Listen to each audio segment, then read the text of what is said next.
Faiza, thank you very much for being part of this conversation with us on the 25th of April 2026 before you depart for your groundbreaking presentation of the Pakistan Pavilion at the Venice Biennale.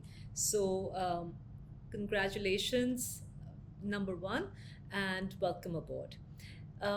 So rather than give a whole talk about what you've done, I'll give a little synopsis because I think everybody knows you with over 3 decades of work in the art world, the number of shows that you've done all over the world. I think anybody who is familiar with the Pakistani world, at least of art, would know who Faiza Butt is. A graduate of 1993 from NCA, and then with a master's from Slade in England. You have literally been all over the world. And I think it is really commendable that you are representing Pakistan Pavilion at the Venice Biennale, which is the most prestigious biennales in the world. So thank you, Faiza, for listening and for being there for us. And how would you like to talk about this conversation of yours, and how do you propose to take it forward? I think, first of all, thank you very much for quoting me in flying colors, and thank you for inviting me. And it's a real honor, without being too formal, to be sitting here talking to you, Sameera, because you remain one of the earliest champions of my practice. And I would like to believe that we have an ongoing relationship with Canvas, which I truly value. Canvas remains perhaps the most important art seat for artists internationally and in Pakistan, in Karachi, and generally in Pakistan. So I think, there's a girl power going on here, Sameera, between you and me and all the other female artists you support. So thank you very much for keeping me in the fold. Um, yeah, I think Venice is not new to me because audience should know that I have shown there nearly 3, 4 times before in collaterals and in Venice events. And I think having shown there that many times, in fact, gave me the courage to come to the terms that I can do it. Because it's not only the marathon of the art world, it's not just the Oscars and the very glamorous event of the art world. It's, in fact, it's the red tape of Venice Biennale is just beyond description. It's nearly 160 years old, and it has matured every 2 years that it's happened. The concepts since last few biennales have been extremely democratic. I would remind the audience that the concept in the last biennale was foreigners everywhere. And it was incredible because Andrew Pedrosa made the point that we are foreign to each other within the art fold. The artisans are foreign to the folk artists. The folk artist is foreign to the groomed fine artist. And then the racial spectrum and other foreignism comes in. And it was very moving to see that should be the premise of art, that the conversation is open, broad, and wide. I would say that because on that note, I take my conversation to Venice. I think I would like to believe, and it's self-complimentary, that I'm a little different from the artists, because success to me is something very interesting, because I feel that showmanship and glamour and a kind of focus and authorship somehow sits in contrast to the artistic mind. An artistic mind, a poet's mind, a writer's mind is a very private space, and a space full of memory and secrets and desire and fear. And if you believe that, artists can display it very explicitly and like to be in limelight and want to talk about it and sell it, I somehow find it completely opposite to what the concept of being an artist is. So I have to say that because when this opportunity was offered to me, which was a process, because the Biennale first appoints the curator and then the curator appoints the artist, I was really touched because fortunately, Beatriz Feliciano, who was nominated by the Ministry of Pakistan, and she has been to the studio many times. People who know her, she's had just finished her tenure with Tate Modern, so she understands South Asian arts, contemporary art scene very well. And she invited me for a conversation with artist Nalini Malani, and we managed to spend quite a lot of time together, where we connected and shared thoughts. And out of that came this process where I'm nominated to present Pakistan. And I was given the reality check that, look, this is not Faiza Butt Pavilion, it's Pakistan Pavilion. So although your practice has been very much about your life experiences and your ideas, this is a pavilion that challenges you to go a little beyond that. You'll just be a medium through which a bigger concept will be conveyed.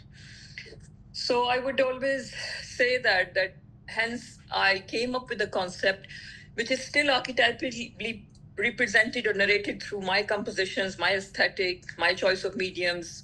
However, it is about Pakistan. It's about a region of Pakistan I know best.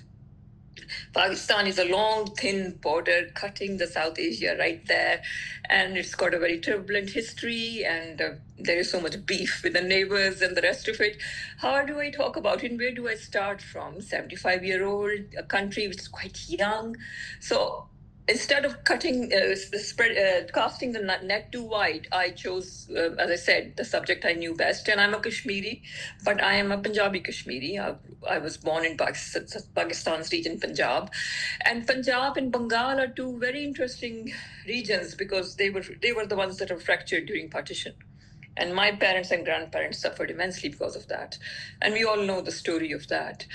But I think out of those fractures came kind of subcultures and life experiences which still echo, which are intergenerational trauma, which I still carry as memory. So I thought that this is a very interesting point to start from because it's transnational, and taking Pakistan to the international audience, it should be something that is in addition to the pool of knowledge. People know Pakistan has 4 provinces. This is the color of their flag. This is what we wear. This is the language that's dominant.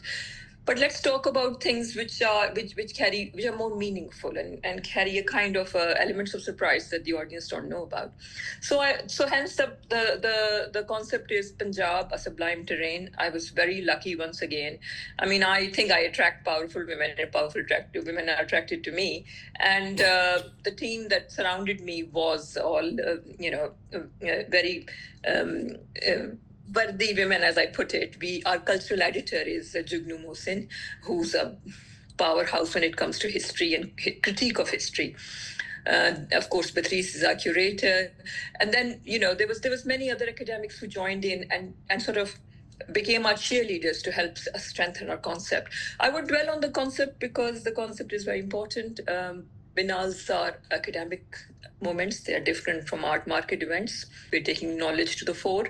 If you ask an average Punjabi of middle age, could you recount the history of Punjab for me? What do you think this region called Punjab, what's it about?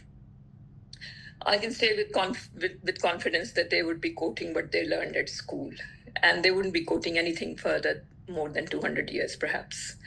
But the interesting thing is that what I want to bring to the conversation is that this region has been a very long, thin story, and it has multiple prongs, and every chapter, every renaissance has fed to the other. Why I say that? Because I think the bridging aspect of how culture develops is what we need in this divided world, in this polarized world where there's imaginary boundaries, where people are ideologically are of color and certain faith and their gods are different from yours. It's very important to remind people of the story of humanity. And Punjab, luckily, is a region where that story of humanity is robust and potent and lends very well to art making. So I hope I'm making sense, and I'm not just teasing. You're talking the language that most people should be talking about, most logical, rational people should be talking about. And a case in point right now is what happened with the religious pilgrimage at Guru Nanak right now. So when we are speaking about Punjab, we're talking about Punjab on both sides of the border, right?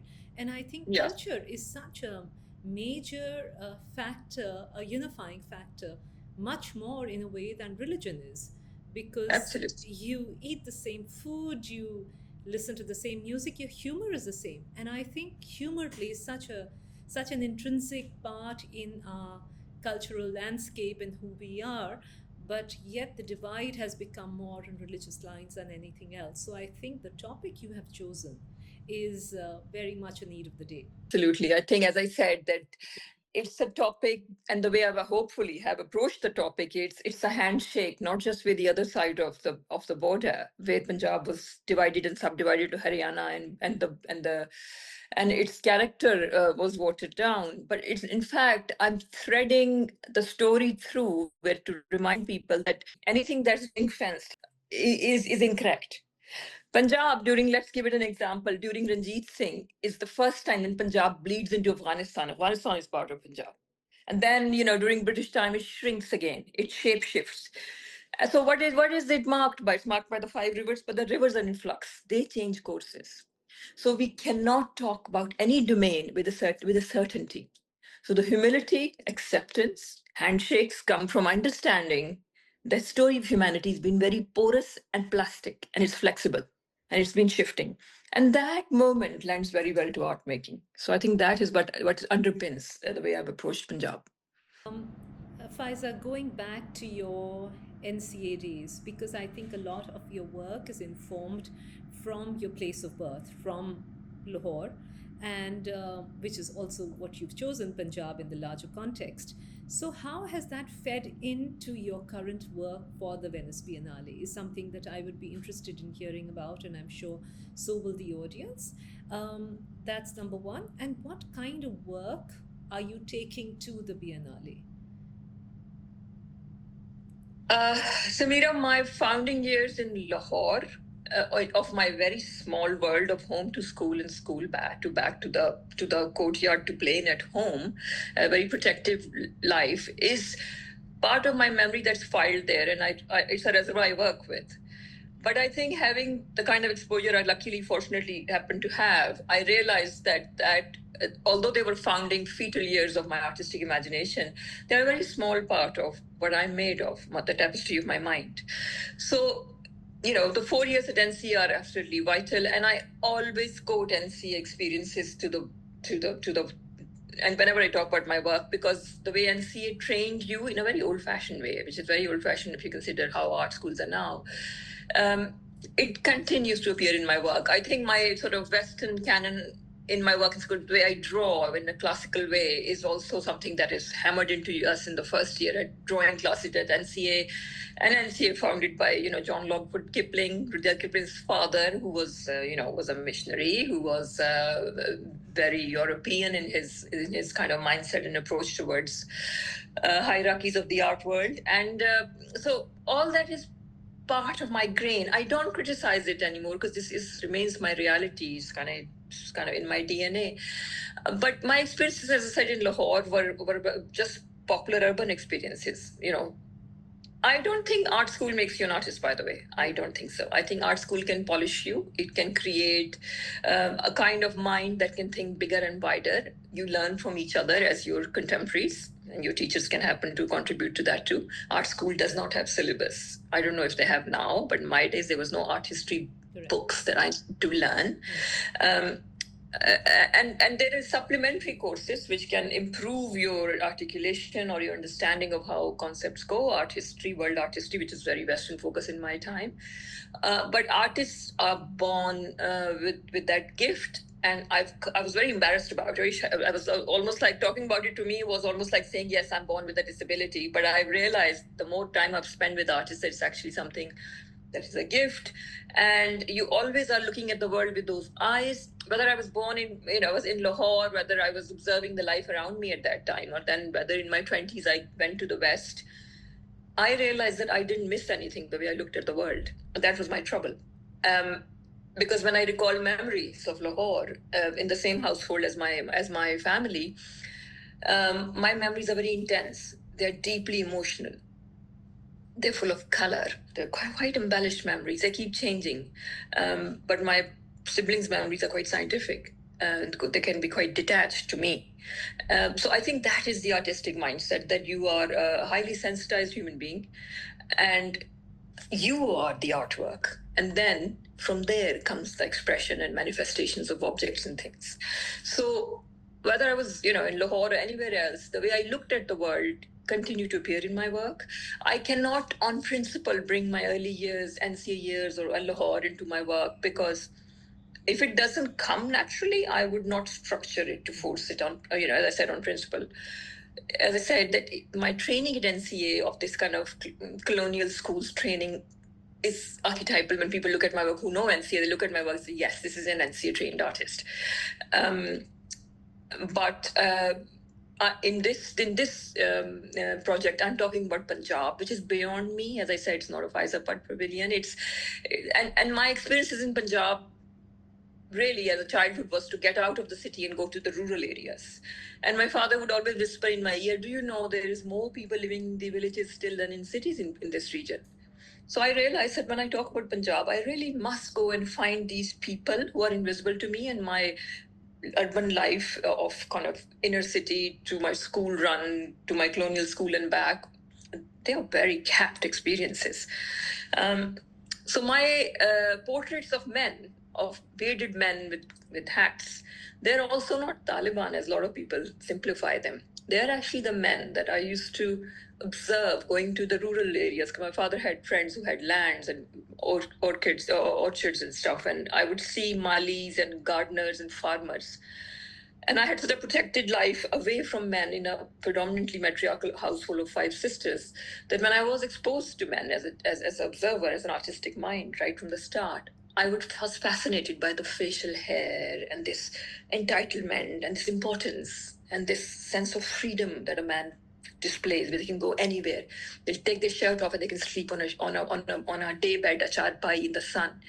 Look at the liberties they can enjoy. So those memories are where my protagonist stares out with a bearded face are the men of Pakistan, men of Punjab, of men that I observed as a child with fascination as these other creatures. And men of Punjab appear in this project as well, but they appear in a different way, not in a pointillistic way as people expect of 2 decades of making pointless drawings. And I think I'm my hardest critic, and I don't think I'm going to continue to make them for the rest of my life, even if the collectors are insatiable for them. I think artists are actually very scientific, and they research and they observe and they experiment, and they must keep learning. And they must train their collectors and audience. So in this body of work, there are men present, but I've painted them. I've used very interesting surfaces. My relationship with materials and surfaces is my biggest challenge. How can I incorporate materials? Because I remember when I was at Slade, and I was making work, and one of my teachers came and said, yes, these concepts are really interesting, but tell me, Faiza, why did you use that material to talk about that concept? What's the relationship? Are you sure this material is the best material to talk about this concept? Don't you think material should strengthen the concept? And since then, the importance of material has stayed with me. And I think the materials I've used are very interesting. I'm talking about Punjab in this project, and I'm casting the net very wide. I'm looking at the prehistory of Punjab, chapter by chapter, as best as I can. I'm not a historian. My response would be aesthetical. I'm using artisans of Punjab to work with. And this is a truly collaborative project. I could not hog the whole of the limelight. I felt that I need to share. This is a Pakistan Pavilion. I need to give out as much as I can. These are high budget projects. They cannot feed explicitly into my career. So I've shared and I've reached out, and it's a collaborative project with students, fine art practicing academics who are artists and academics, and artisans, and myself. So it's going to be collaborative outcomes. So those collaborations, are they all from Pakistan, or are they from other areas of the world also? They are Pakistan. They are made in Pakistan. They are from Pakistani materials. They are very conscious of what are the qualities of Pakistan, because really and truly, this is a huge PR event for a country. It's a huge cultural summit. Yeah. You're going to have to take something about your country that others don't know about. Pakistan is in the news for the wrong reasons all the time. I couldn't Not be talking right that now. up. It's in the news for all the right reasons right now. Best time to be a Pakistani. I think we are getting very cozy with that idea, but it's very dubious how it's reported here. But hell, yes. Let us be the mediators, which is very nice.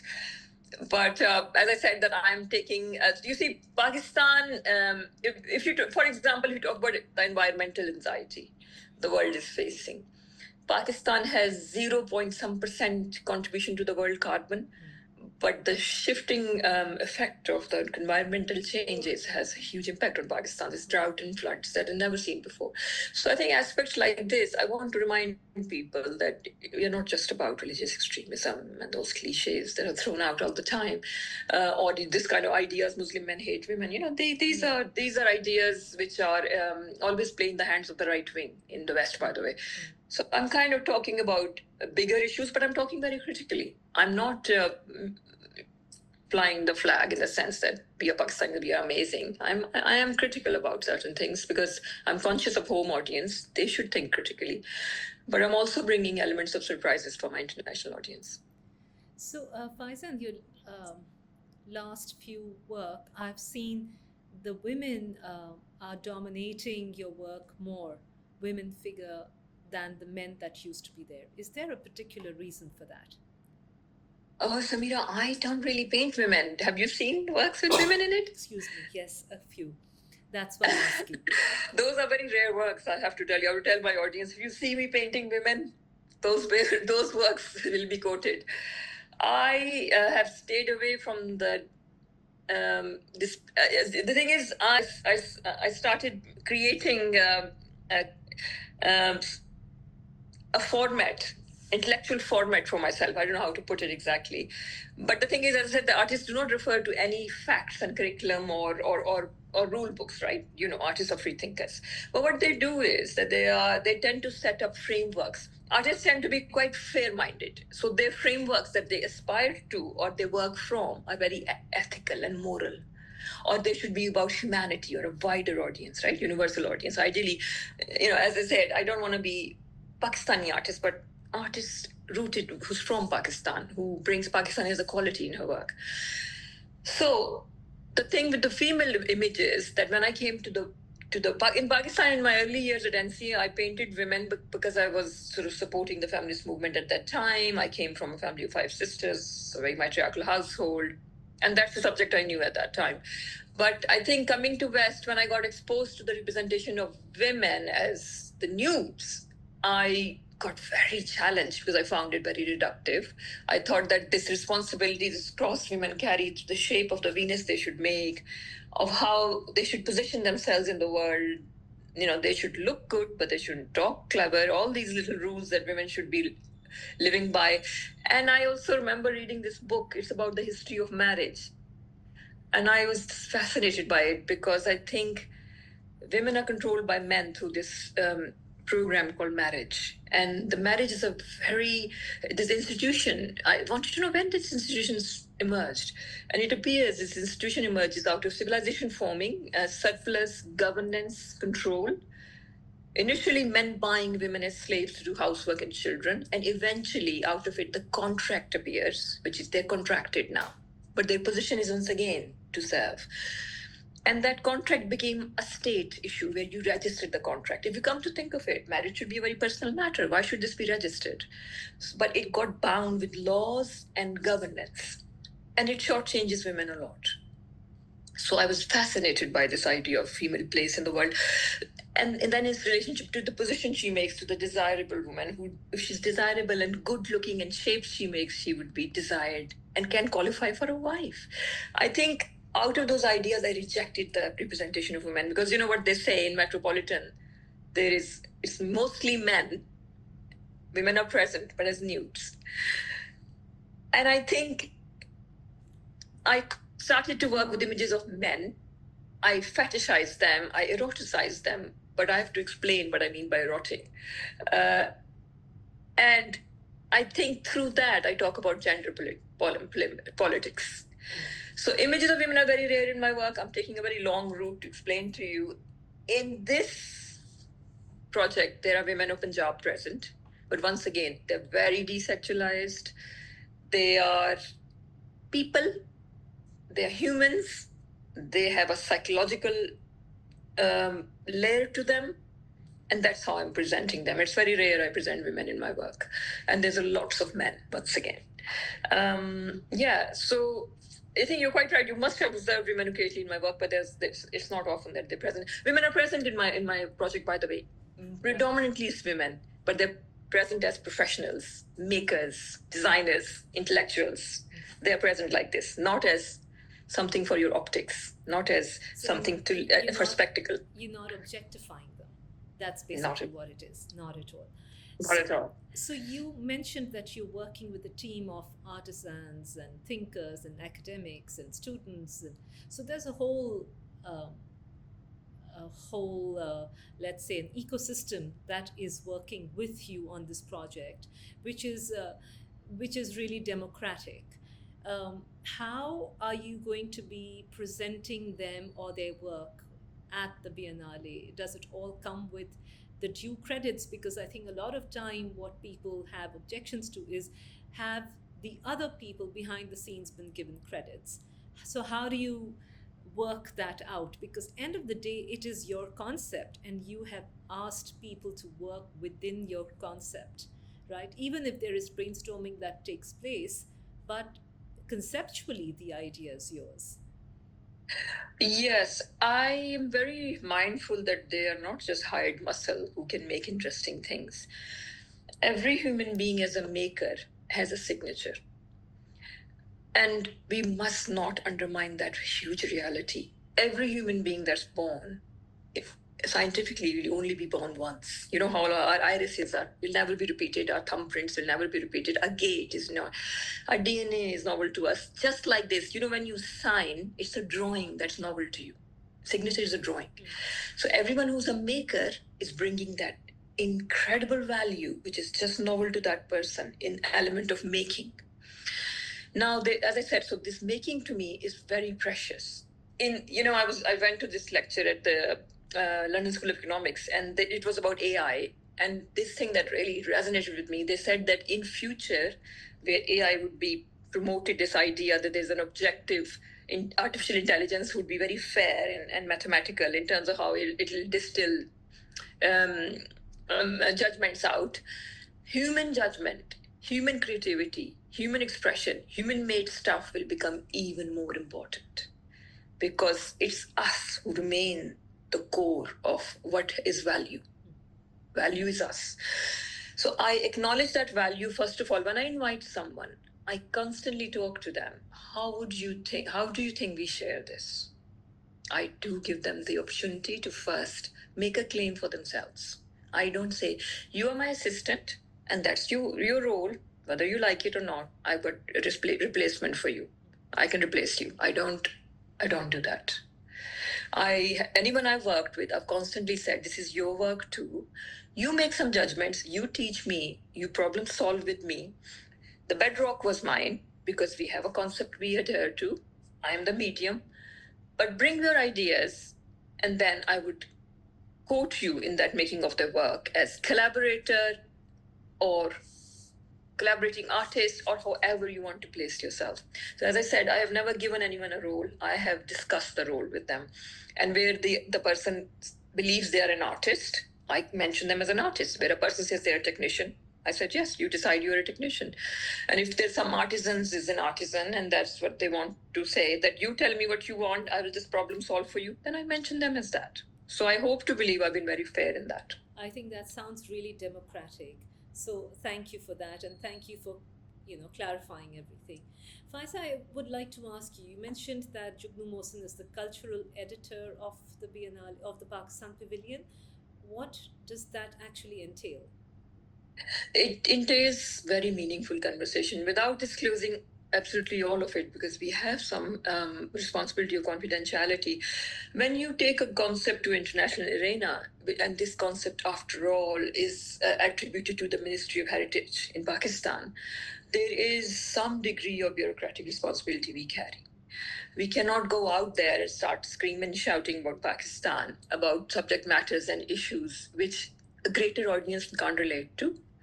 And the representation of those public, the governance, feels is not necessarily the most intelligent way to discuss something. Because, artists are free thinkers. They could be thinking way off the scale. So it was very interesting to somebody like Jugnu, who is, she's been part of the political system in Pakistan. She's a writer, she's a thinker, she's an all-round old world feminist, and a Punjabi to the core, to discuss that how do we talk about this region and how's the best way to craft that argument. So there was a lot of, even titling the show, I said, what do we call it? And should we call it Punjab? And she said, okay, let's look at the word. It's a very poetic word. Let's see what the word carry. Let's structure the word. Let's break it up so that people get curious about it and remind people that it's named after its natural resource. And then we said, well, it's a place which is known for its poetry, its spirituality. Civilization after civilization has marched out of it. Isn't that sublime? So I think there was a lot of hand holding, a lot of cheerleading at times that Jugnu was consulted with. And then I also fortunately got the chance to go to her ancestral seat, which is Shergarh, beautiful place with historic monuments there. And, people living in this idyllic rural landscape, and women doing arts and crafts. And it was really interesting how much Jugnu supported us. So that is one person I wanted to ask you about, and the other one was, what is the commissioner of the Pakistan Pavilion? Dr. Yaqub Bangash, would you care to let us know what his role is in this? Yaqub Bangash is our commissioner. Commissioner is, so Venice kind of changes its requirements. It's a system that's still refining itself. It takes pride in creating an auditing system where it's very clear that there was a very fair system through which this pavilion happened. I mean, these, $1 million pavilions, they cannot be justified as someone's private, vanity project, right? So Yaqub is a commissioner who's appointed by the ministry in consultation with Venice. Venice sends a set of requirements which are rather difficult to meet for one person. He has to be a person, a jack of all trades, to be meeting them, and Yaqub happened to be. And then the letters are sent backwards and forward, and that person qualifies for that position. That commissioner ensures the transparency of the process. They create files and paper trail which shows that this person came out of these processes and through those recommendations. So I have to say that he's done an excellent job of it. Yeah. So clearly, knowing artists the way I think both of us know, I think an artist would not have been able to do all the paperwork that you have been speaking about, right? So he's probably the right choice for it. Okay, so now you have a commissioner, you have a cultural editor, you have yourself, and you have people who have worked with you.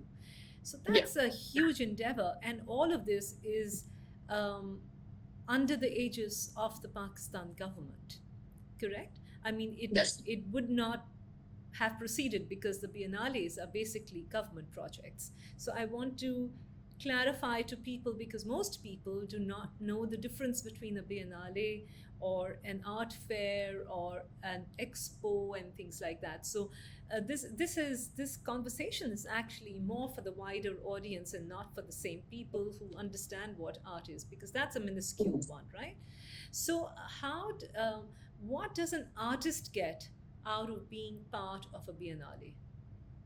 Other than, of course, the very obvious that you are representing a country, which is a huge thing, but there is no financial gain to an artist, right? I think it's a huge, well, I would answer it very frankly. It's a huge professional perk, in all honesty.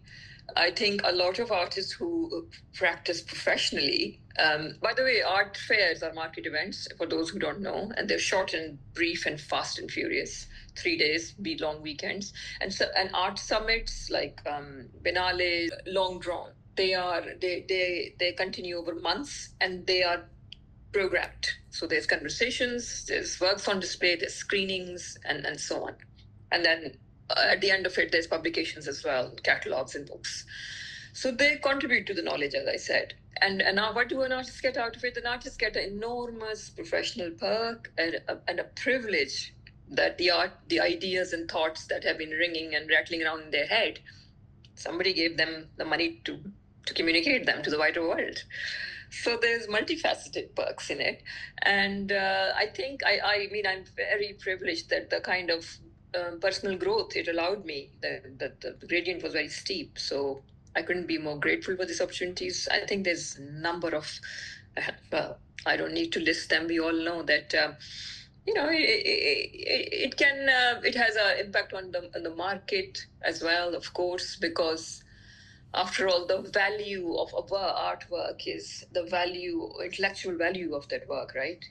And quite often these opportunities are given to artists who are either they're young and extremely remarkable, or who are in their mid-careers and they have consistently stuck to their career and they have achieved a certain excellence to their practice. And this further funds are made available to them to push it even further. So I think artists get a lot out of it, of course. I will meet all the interesting people. I will have general life experiences, artistic, intellectual experiences. So, I think I'm stating the obvious. So that is very much there, but I think the biggest plus point is the projection that it gives to a country like Pakistan, which this is the second time in the history of so many years, 75 odd years, that you have a Pakistan Pavilion. Correct me if I'm wrong. I think you're quite right there. Yeah. Yeah. So, and though I absolutely do not like the absolutes of the only, the biggest, the largest, or whatever, but I think this is a really big thing to commend and to be proud of. The fact that Pakistan, with all its issues, is managing to say yes to an art exhibition, to putting art out there to provide and again, I say it like this, to portray a softer version of Pakistan, which is not what it is, because this is what Pakistan is. It's not the harder or the softer version. But every time you think about Pakistan, it's presented in a negative light by whoever wants to do it. But if they do want to present something good about Pakistan, it's never through art. That is a big thing. It's and I'm not going to negate anything, but it's either through fashion or music or whatever else. I think art just does not register. And the fact that it is registering for the second time is a big thing. Absolutely. Something that we all need to be extremely proud of and take ownership of and validate. I think that is the big takeaway for me and for all of us who are very proud of what you are doing. We're very proud of the team that has come together, because Jugnu, Yakub Bangash, and probably a lot of the people that you've aligned yourself with are not directly from within the art world. And yet they are all coming together to work something which will present your work to a much larger audience, and by that token present Pakistan to a much larger audience. And absolutely. I think art world is a very anxious terrain as well. Art world in its nucleus is a very competitive terrain as well. So I think for a project like this to succeed, it was very important that people from the outer fold of the arts come in and bring their unique vision to support something like this and make it baby steps forward, make it go forward. And it's been a project in 2 years in making. People should know. It is no joke. Hours and hours of work has gone into it. And I think you've really summed it up, that it's I do hope to believe that I encourage more pavilions to happen now. I think one of the biggest challenge we faced was to convince the government that it's worth their effort, it's worth their name. Just a soft image was not enough to convince them. We have to give them data and numbers that's the impact of this, and it will convey this range of benefits, in the sense that if you want to invite people for tourism, many people don't, other than, the Taj Mahal of India, people don't understand what that region contains in terms of architectural wonders and history. So it connects to tourism, it connects to our trade, it connects to our surplus, agricultural surplus. It connects to humans, young people of certain age as a resource. Half of Pakistan population is under 21. 225 million people. Yes. And the speculation that's going, the economic access is moving to South Asia. Well, we are part of it. We are right here. Wow. We are a resource that's available. So it's a very big vision that wraps around what we call as just the art. It also connects to craft. I think people need to understand how important craft is to this part of the world, something that we have never really taken ownership of, So when we're talking about tourism, I think craft is very important. And if the artisans can be part of it, again, I'm speaking from an outside perspective, that would be very, very, very good. Knowing you, I'm saying that. So, also, also the fact that the Biennale, the Venice Biennale, is on for 6 months. It starts in May and it ends on the 22nd of November. That is a long time for people, to encourage people to visit Venice. Put it out on their calendars. They don't have to be there in May and June and July when it's peak season and everything is really expensive. But you could go in September and October and November and understand what it is and be proud of the fact that we have our own country's pavilion. We also have another artist from Pakistan in the main pavilion.